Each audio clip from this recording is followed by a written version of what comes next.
Welcome back to Cord Cutting Today, where we break down some of the biggest stories happening in the world of cord cutting, including today, the high cost of internet is driving cord cutting 2.0, a real problem for Comcast and Spectrum. We'll tell you what they're doing to fight it, and what is cord cutting 2.0 and how can you save money with it. Blu-rays and DVD sales are continuing to fall. Now, a majority of you have told us you do not buy new physical media. You buy everything streaming for the most part. We'll take a look at what that means and probably why that was a big part of the bankruptcy of Redbox. And lastly, Sony decided not to continue bidding to try to buy Paramount. With this, though, we get a look at some details, according to a report from Deadline, of what they would have done with Pluto TV and Paramount Plus if they had bought it. These stories and a whole lot more coming up in a quick second. First, though, if you're new here, you can find a link to each story I talk about in the show notes and in the first pinned comment, so you can read them for yourself and come up with your own opinion. If you're new here, do me a favor, hit that subscribe button, hit that thumbs up, let YouTube know you enjoy what we do here, so YouTube recommends our videos to more people, helping us grow, hopefully helping you break free from the high cost of TV and still watch the shows you enjoy. All right, let's dive into it. We surveyed over 1,000 readers from Cord Cutters News and asked how much you spend for internet. According to that, 60% of our readers say they spend $70 or less on internet. Now, with that though, 9% of you said 9.7 said you spend $30 or less. 23% of you said $31 or $50 or less. 26% said $70 or less. Now, with this, we see a growing trend. One of the biggest things now is people are just sick of paying high internet. With growing options of like 5G home internet from Verizon and T-Mobile, we see them moving very quickly to switch over that. Fastest growing internet providers right now seem to be 5G home internet providers in the United States. So that raises the question, what are Comcast and others doing about it? Well, we've already seen Comcast, for example, launch its prepaid internet service. Comcast Now for starting, I think, at $30 a month for 100 down to try to compete with 5G home internet. Look for this to become a bigger trend. I know multiple people who have switched to 5G home internet recently, and they've been very happy with it. Let's be honest, not everybody's a big gamer. Not everybody's even a big streamer. I have a friend who lives alone. He's a single person. He has 5G home internet, watches YouTube and other similar stuff like Netflix. No problem. He's got everything he needs and works just fine. And he's only paying $40 a month because he was already a T-Mobile customer. That is the real issue here.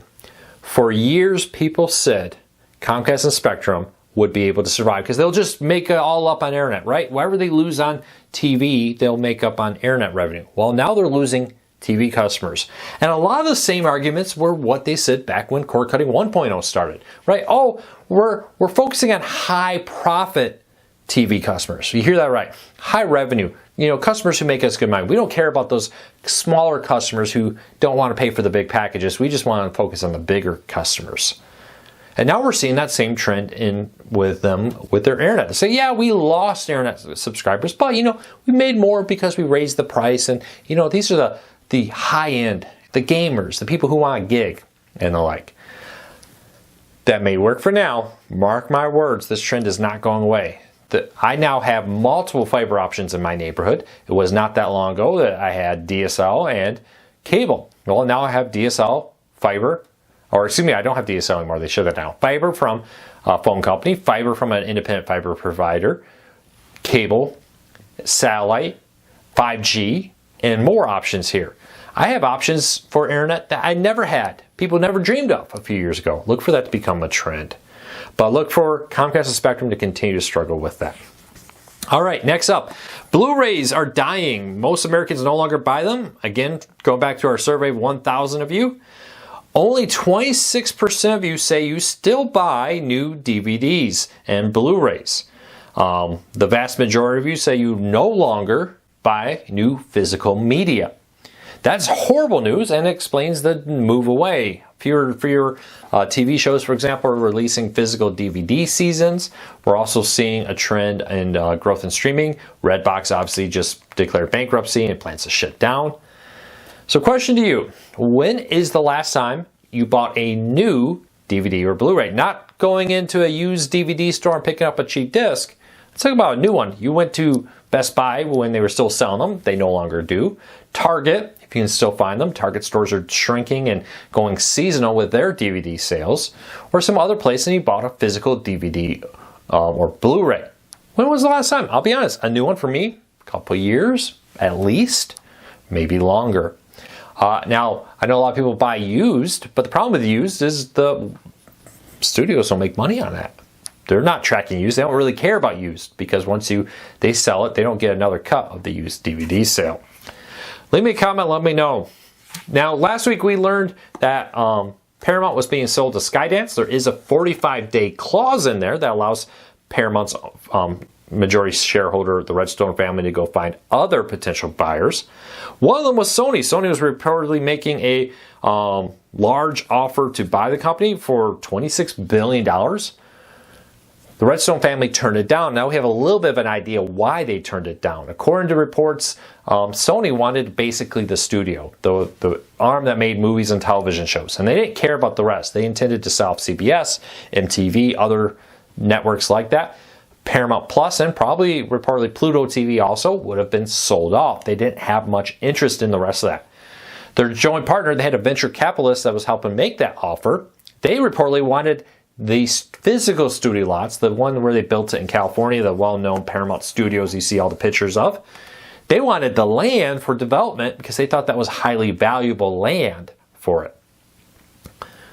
Because of that, reportedly Paramount his family turned down that offer. They weren't interested in a buyer that was going to rip the company apart, sell it off piece by piece, and basically dismantle Paramount as we know it now.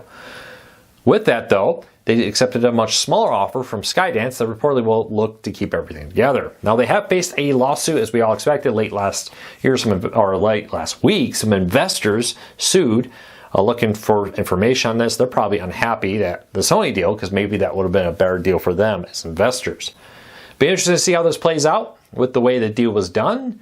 The Redstone family, private owners of stocks, I'll be interested to see what their responsibility is to shareholders because they're selling their majority control. With that, how's that play out in this lawsuit? We'll see. But it doesn't surprise me at all that we had a lawsuit affecting that. Leave me a comment. Would you rather had Sony buy them? Or do you think Paramount should have been broken up? I'd love to hear from you. All right. Continuing on our survey, cord cutters are cutting back, and I really want to know this from you, on the number of streaming services.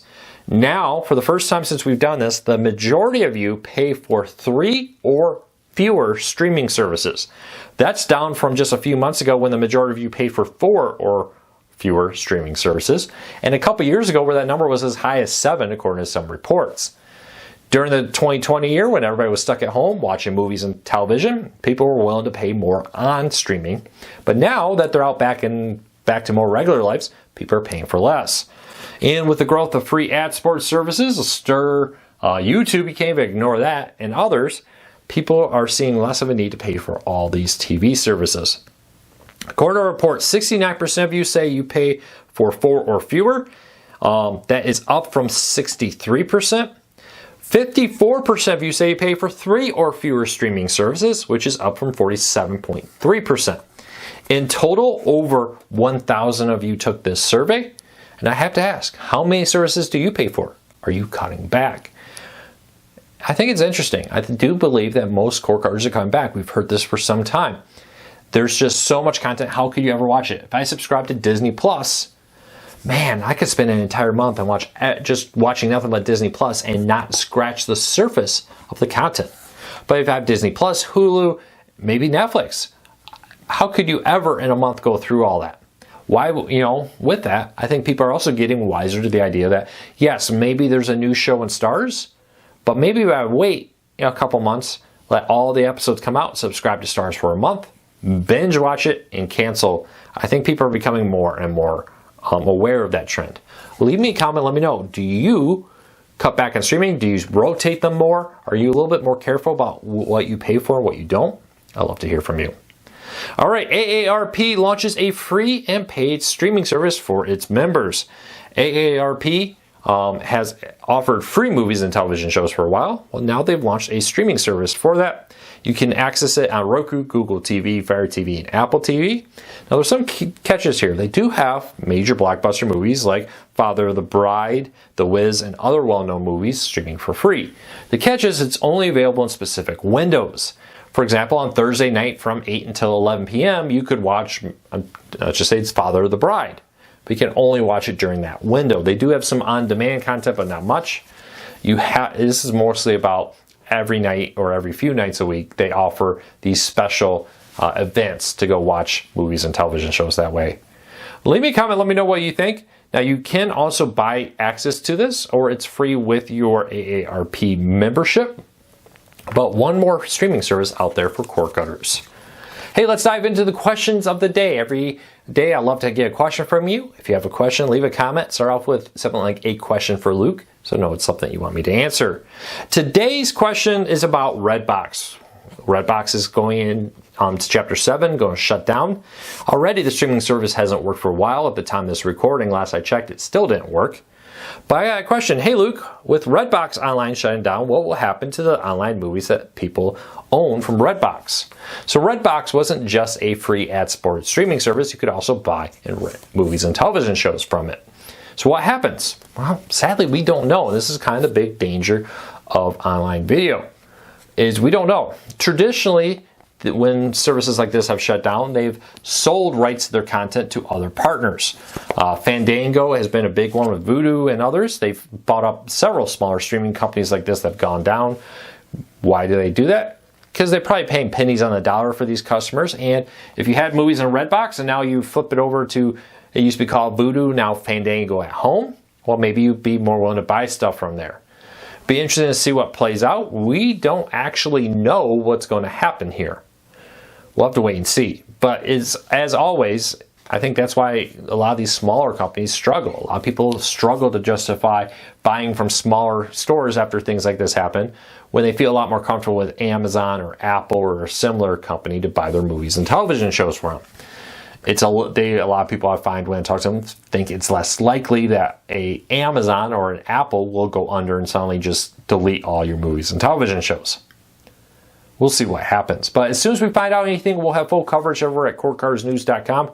Sadly, your guess is as good as mine. Well, that's it for today. I'll be back tomorrow with another video. Until then, take care, be safe, have a fantastic day, everybody.